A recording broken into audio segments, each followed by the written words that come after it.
The modern world does not destroy your will by attacking you. It does something smarter. It gives you 1,000 harmless ways to surrender. A notification when you feel empty. A video when you feel bored. A soft excuse when effort starts to hurt. A feed that always has one more thing to show you. A culture that whispers, "You can stop now. You deserve relief." And because none of it looks dangerous, you do not notice the trade. Your attention goes first. Then your patience. Then your hunger. Then the quiet authority inside you that used to say, "Do the difficult thing anyway." Nietzsche would not call this a productivity problem. He would see something much darker. The will is not just the ability to finish tasks. It is the force in a person that chooses pressure over escape, creation over comfort, self-command over approval, and becoming over being soothed.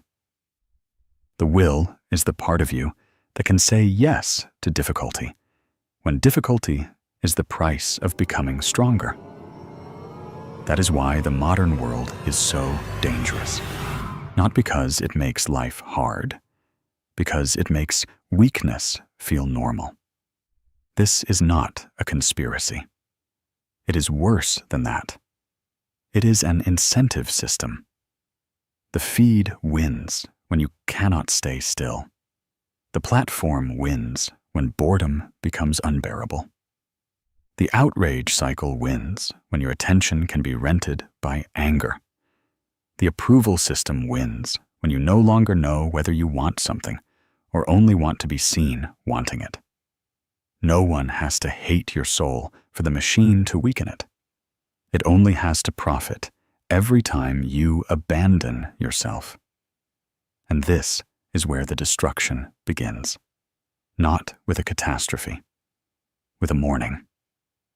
You wake up and reach for your phone before your mind has formed its first clear thought. Before you have chosen who you are going to be, something else has already entered your attention. Messages, headlines, faces, arguments, other people's lives, someone's success, someone's beauty, someone's anger, someone's opinion. Your mind opens like a door, and the world walks in. The first act of the day is not command. It is reaction. And a person who begins the day in reaction should not be surprised when he ends the day without authority. That is how the will weakens. Not through one dramatic failure. Through repeated moments where attention is trained to obey whatever arrives first. You are not deciding what matters. You are responding to what demands you. And after enough repetition, something strange happens.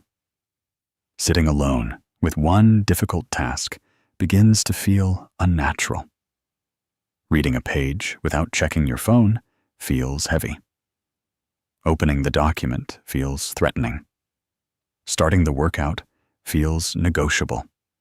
Sending the honest message feels dangerous. Being alone with your own thoughts feels like punishment. But the will does not grow when the mood agrees. The will grows when the mood complains, and you act anyway. Modern life teaches the opposite. It teaches relief first. Every app, every feed, every platform, every entertainment system is built around the same hidden promise. You never have to remain with yourself for long. If a thought hurts, scroll. If boredom appears, swipe. If a task exposes your limits, open another tab. If loneliness rises, refresh your messages.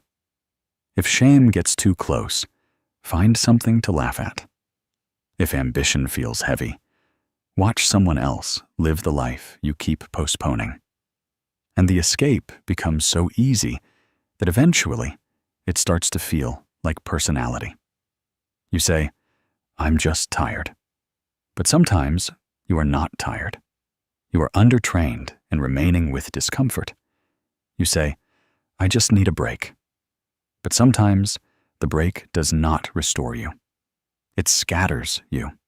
You sit down for 10 minutes of relief and stand up an hour later with the same problem waiting for you. Except now, something else has dropped. Your self-respect. That drop matters. Every time you break a promise to yourself, you do not only lose time. You teach yourself that your own command is negotiable. You said you would start. You did not. You said you would stop. You did not. You said you would speak honestly. You stayed quiet. You said you would train. You delayed. You said you would build the life. You watched someone else live theirs. At first, it feels small. Then the mind learns the pattern. Your decisions become weaker than your moods.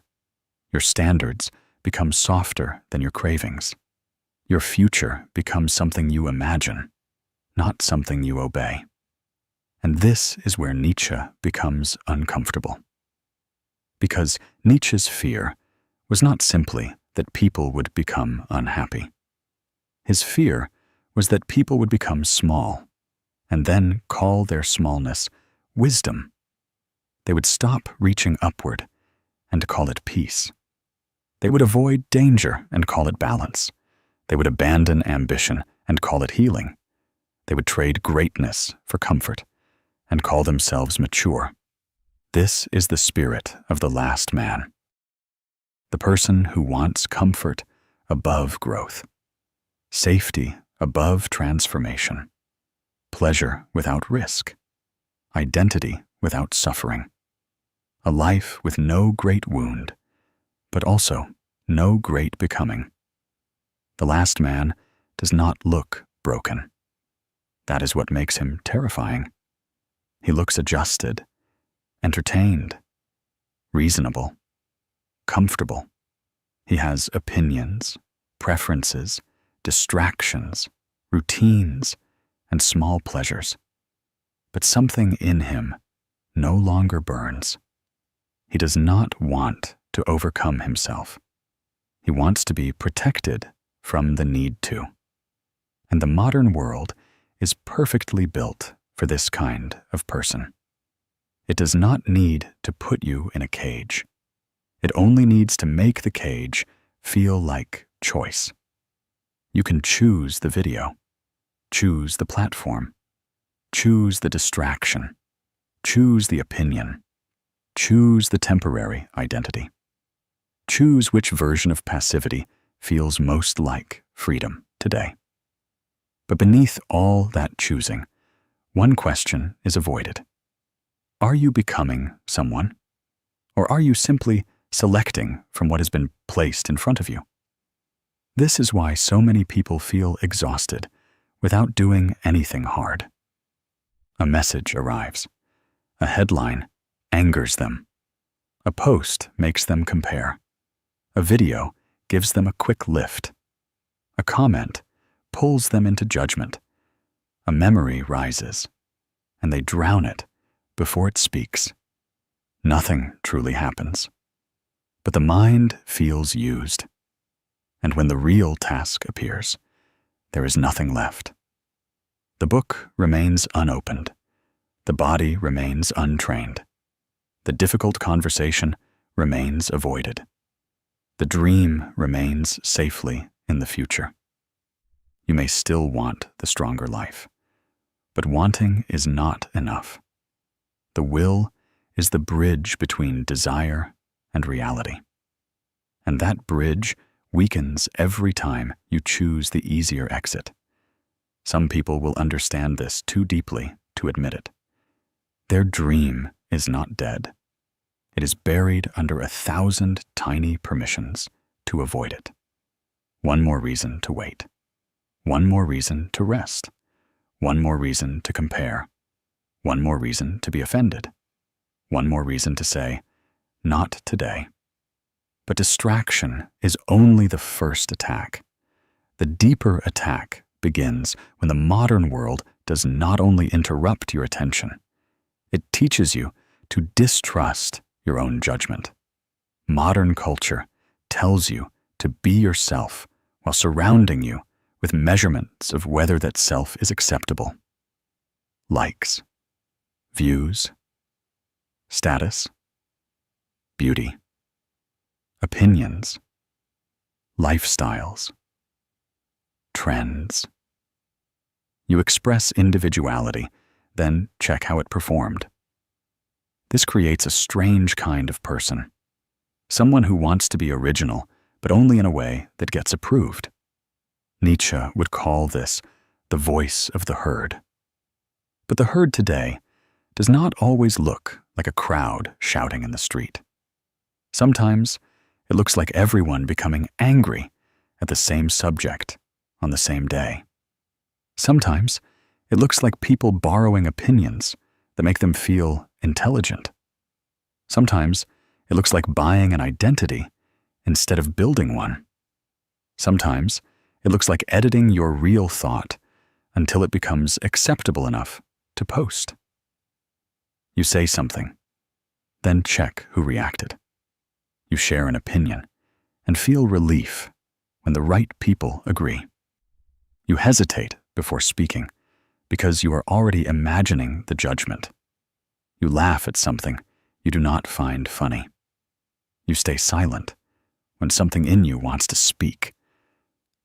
Not because anyone forced you, because approval has become a second nervous system. And the more you depend on approval, the harder it becomes to hear your own command. Your desires arrive covered in other people's fingerprints.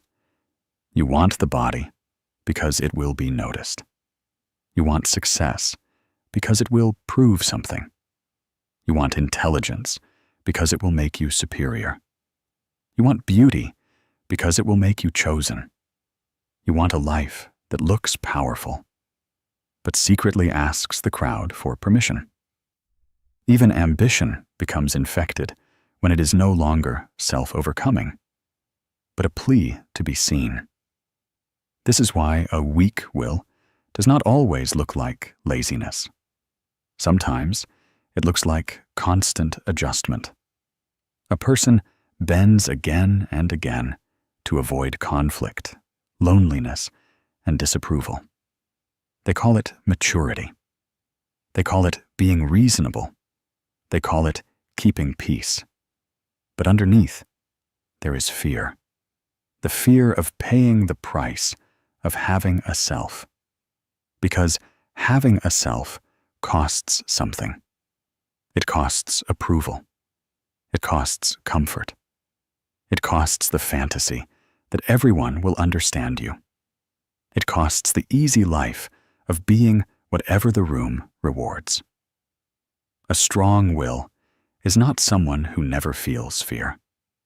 A strong will is someone who can move while being doubted, disliked, unseen, and unfinished. But the modern world makes that loneliness almost unbearable, because your beginning is constantly compared to someone else's finished image. You try to train and immediately see someone with the body you wanted. You try to write and immediately see someone more successful. You try to build and immediately see someone younger, richer, sharper, further ahead. You try to change, and the world shows you 1,000 reasons to feel late. This is not inspiration anymore. It is exposure without context. You are not behind. You are simply seeing too much. The will needs a close horizon. The next honest action, the next difficult hour, the next promise kept, the next repetition. Nobody applauds. But when your private struggle is compared with thousands of public victories, Effort begins to feel meaningless before it has a chance to mature. And when effort starts to feel meaningless, resentment enters. Nietzsche understood that weak people do not always attack strength because they hate it. Sometimes they attack it because it exposes the life they betrayed. Resentment is what happens when abandoned potential needs an enemy. You see someone disciplined, and instead of feeling called upward, you feel accused. Their consistency exposes your excuses.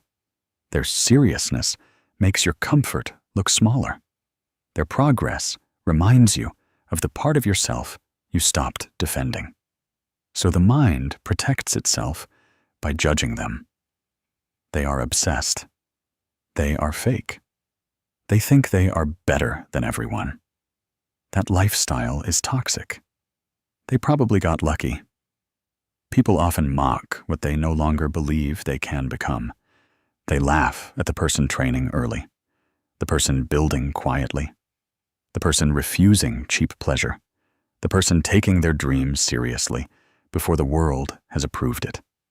The joke gives relief because it turns another person's effort into something smaller.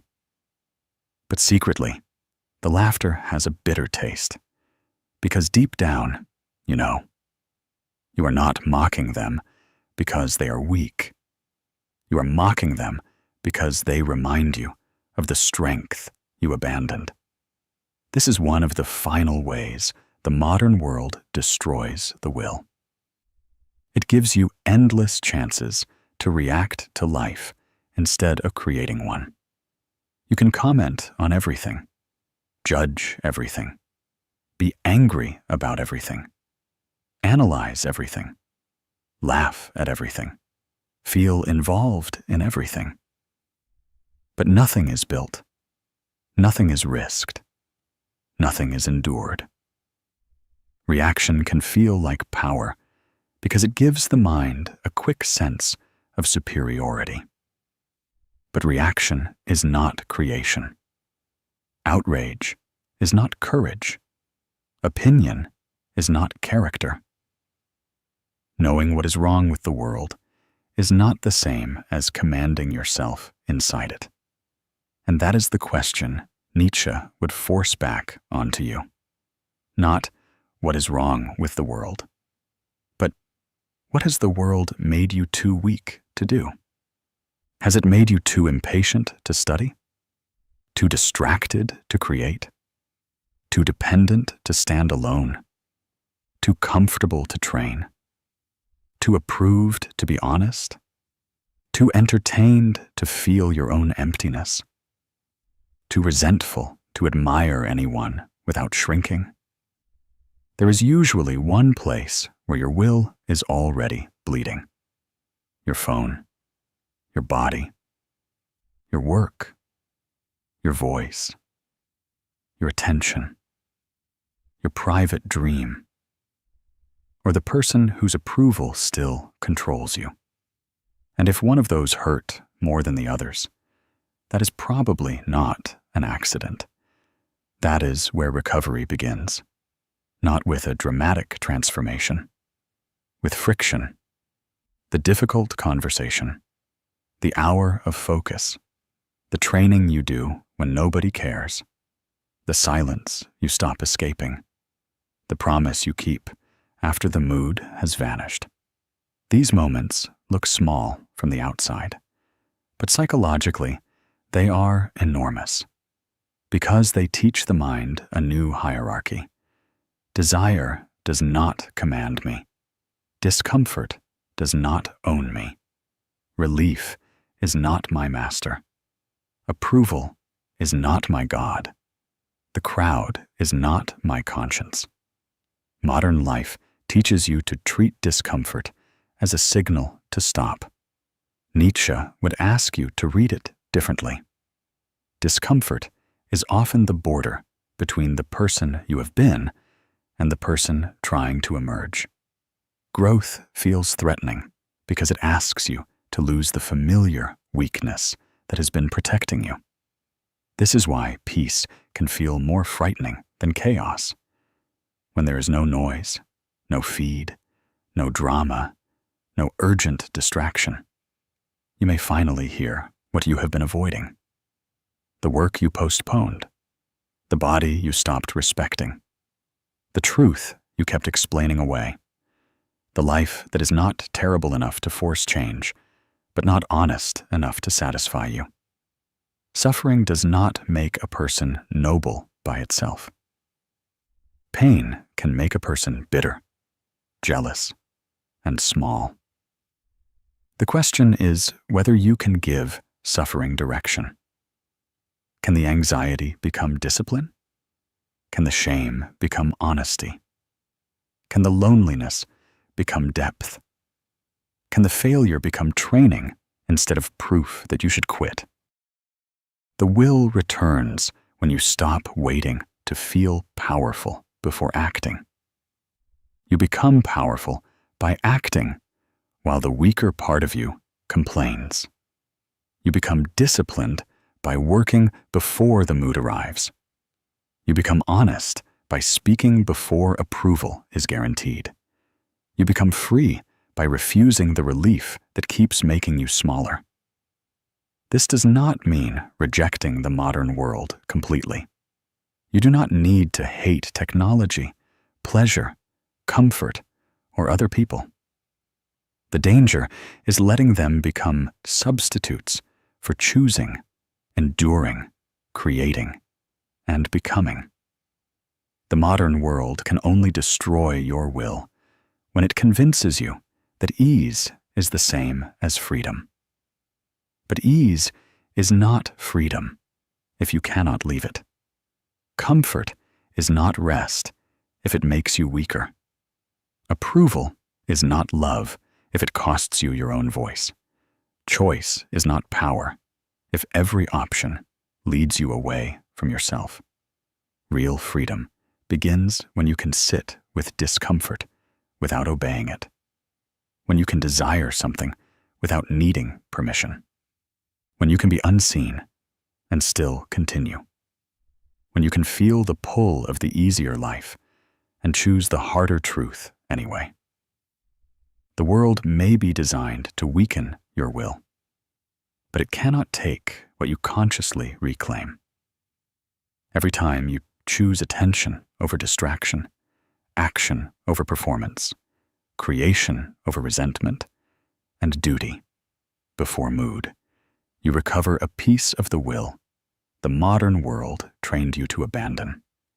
And once that part of you wakes up, the modern world no longer feels like a place built to save you from difficulty. It becomes the field where your will proves it is still alive.